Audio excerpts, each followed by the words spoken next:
Welcome to this week's episode of Startups for the Rest of Us. I'm your host, Rob Walling. This is a special abbreviated episode of Startups for the Rest of Us, a half episode as we like to do now and again. It's the 10-year anniversary of the first episode of Startups for the Rest of Us. That happened today. A couple weeks ago, I submitted the podcast to Product Hunt for the first time. I just had a realization that we had never submitted it to Product Hunt. And, it's the 10-year anniversary month. And so I submitted it and kind of wrote that up. And we received 434 upvotes. And I was super touched by that and really impressed and frankly pretty proud of what we've built over these years. I'm really happy that we decided to start this podcast, Mike and I, all those years ago.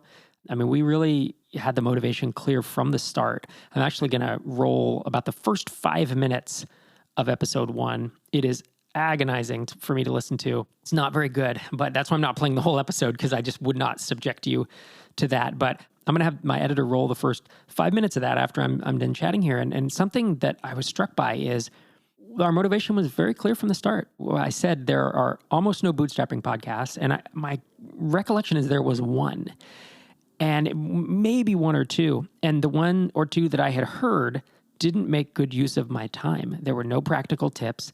They were not run by people who had actually been there and done that and had, some type of success and reason to give advice. And that, I think, still carries through today. I think on Startups for the Rest of Us, I try to make good use of your time. I try to cut to the chase and get to the things that are really valuable. And I try to speak from my experience or the experience of guests. And so I just wanted to say thank you. Thank you for your support over the past 1 episode, 10 episodes, 500 episodes, however many episodes you've listened to. I really appreciate that you keep coming back. Even though in that first episode we sound young, terribly nervous, the sound quality is terrible. I actually use the term micro ISV, which, who remembers that term? And see if you can spot, there's a voiceover, really crappy punch in I did at one point because we had forgotten to segue, and I just punch it in later and it sounds totally different. But in addition to the 10-year anniversary, we are also coming up on the 500th episode, which is going to be here in about a couple months. And so I'm trying to figure out something to do for that, some type of special episode. I don't know how fancy I'll be able to get, given that all my kids are home right now and everything else that's going on with COVID-19. But it is what it is. The show must go on. And so, thank you again for your support. Always appreciate kind reviews, 5-star reviews, and you sharing it with your audience, you sharing it with your Twitter feed or sharing it with a founder or aspiring founder, who you feel could get some value out of this, because that's why we do it, is to reach people and to make a difference in this space, because starting a company is hard enough and we like to be able to provide some guidance. And with that, let's dive into the first 5 minutes of episode 1 of Startups for the Rest of Us. This is Startups for the Rest of Us, episode 1.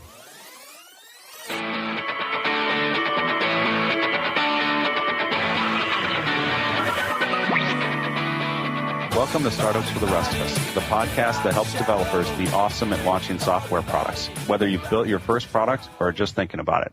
I'm Mike. And I'm Rob. And we're here to share our experiences to help you avoid the same mistakes we've made. So, Rob, exactly why are we here again? I have no idea. We decided to do some crazy thing and record a podcast, something that neither of us have ever done. Well, that's true. But I think that the important thing that we're really here for is to share the things that we've done in the past, and most importantly, share the mistakes that we've made over the past several years in building out our product portfolios and building up our companies. Yeah, and I think along with the mistakes comes the successes as well, right?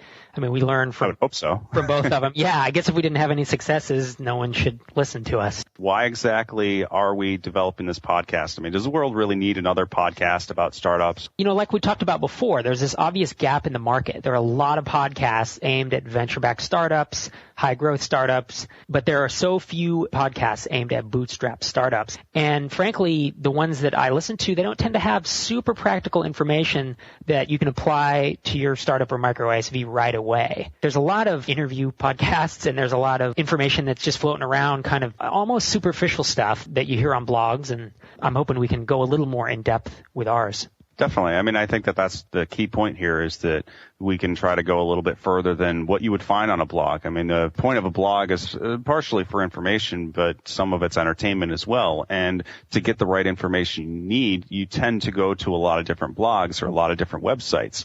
And one of the key things we'd like to bring to the table and share with our listeners is the experiences that we've had, the things that we've done that maybe didn't work out so well, and then the things that we've done in the past that did work out pretty well, and try and collectively show that a lot of that information all in one spot. We don't intend this to be another show that interviews startup founders. There's a lot of those. And, I think most of us probably listen to them. So we're not going to be duplicating that format. We may have an interview once in a while, but that's not going to be the gist of it. Individually, you and I have been through a lot as entrepreneurs. And, obviously our goal is to provide real world strategies that have worked for our businesses that ideally will help someone else who's listening to the podcast. Right. That's the goal. Okay, let's get started by introducing ourselves. My name's Mike Tabor, and I'm the founder of both Moon River Software and Moon River Consulting. I'm based in the greater Boston area. I work for myself full-time, and I've been self-employed since around 2005. I used to work for a company called Pedestal Software that got acquired by Altiris back in 2005 for somewhere around $65 million or so. Holy smokes. I hope you got a fat check off of that. I got 0.0001%, and it was actually a little less than that. I did the math on it. 1, 2, 3. It's about $8,000. All right. So you don't have to do the math. Thank you. Yeah. But needless to say, somebody made out a lot better than I did. So the number sounds big, but that kind of pushed me over the edge and said, you know what? Why should I be doing all this work to let somebody else be reaping the rewards? And that's why I started Moon River Software and eventually spun off Moon River Consulting out of it. I just didn't want to be in the position where I was making other people loads of money. I mean, I'm a smart guy, or at least reasonably smart. My wife tells me otherwise, but it's just, that's what I wanted to do. I wanted to be master of my own destiny. And, I've said that to several other people, and that's just, at the end of the day, that's what it comes down to.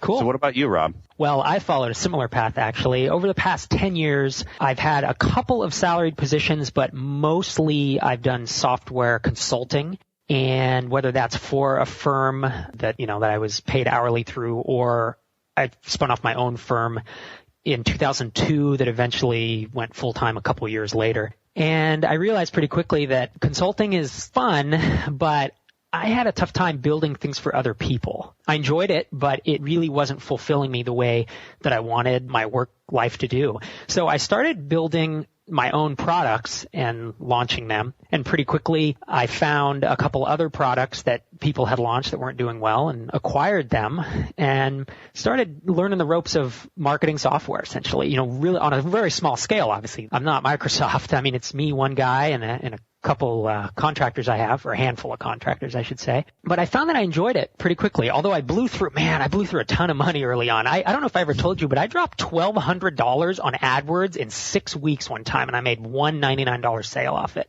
I blew like $1,500 in a month before, so I know what you're talking about. Yeah, totally. You just have no idea what you're doing. And, looking back, I still have the campaign saved, and I look at it and I'm like, what in the hell was I thinking? It's not set up very well at all. So anyway, I own a handful of software products, and I build them, I acquire them, and I market them, and I really enjoy it. And that's what I do full time now. So I think it's like you, master of my own destiny, or master of my own domain, as they like to say, if you've seen Seinfeld. So thanks again for all your support over the last 10 years, and I will see you again tomorrow for a regularly scheduled episode where Einar Volset and I basically do a breaking news episode, and we dive into COVID-19, not as a news topic, but as how we see that impacting SaaS companies and startups, and how it can impact you, and things that you can be doing to try to hedge your bets, and to keep your company in business, and to survive and potentially, do well and not just survive in these coming months as we try to figure out, what's going to happen here. So that's tomorrow. I will see you then. Thanks again for all your support.